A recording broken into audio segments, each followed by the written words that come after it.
I'm going to show you how in Canvas a student can use accessibility features with a PDF that has been assigned to them. So you can see here, this is the PDF. If you want to bring it into a larger window, you're going to click on these arrows and now it's bigger. If a student struggles with reading this text, the computer has been set up with Control R ahead of time, and that is in this module. So I'm going to select this text here and I'm going to hit Control R for read. A chameleon sits motionlessly on a tree branch. So that's great. That's very helpful for students who struggle with the reading. Now for writing, you have a text tool here. You're going to click on the T and create a text box. So of course from here you can type, you can select different size fonts as well, but many students will want to dictate or use speech to text to answer the questions. So on the computer, it has been set up for function key twice. So you hit function to activate the speech to text, and that's also in this module if it's not set up already. So sometimes the first time you do it on a new PDF, it will freeze up and you may have to do it again. So this is a fresh PDF. Let's try it. I'm going to dictate into this text box, period.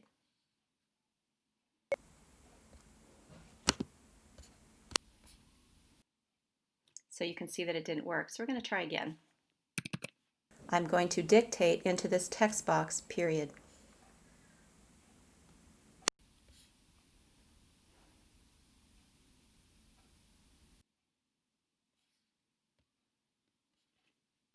I'm going to dictate into this text box, period. So that time it took 3 times to get it going, but once it started, it works pretty well. So I'll try another one up here. Function key twice. Let's see if it's working now, period. Okay, so it is working. If you're on a computer and it's balking and it just will not work, I have come up with a workaround. So I'm going to minimize this screen and get back into the smaller box. You can see that my text is still there. If a student's struggling with a dictation or they want to use word prediction to help with spelling, this is the workaround. What I've done is I've created a Google Doc right next to my tab. So it's a blank Google Doc. Increase the font so you can see it better. The read and write toolbar is here. Purple puzzle piece. Again, it's in the module, how to set this up. So the dictation tool always works. So you can copy and paste the text that you dictate into your PDF if it's not working on the other side. So I'll demonstrate that. I'm going to dictate into this Google Doc, comma, and then copy and paste it into my document. So one nice thing about doing this in your Google Doc is that you can immediately have it read back to you with the play button. I'm going to dictate into this Google Doc and then copy and paste it into my document.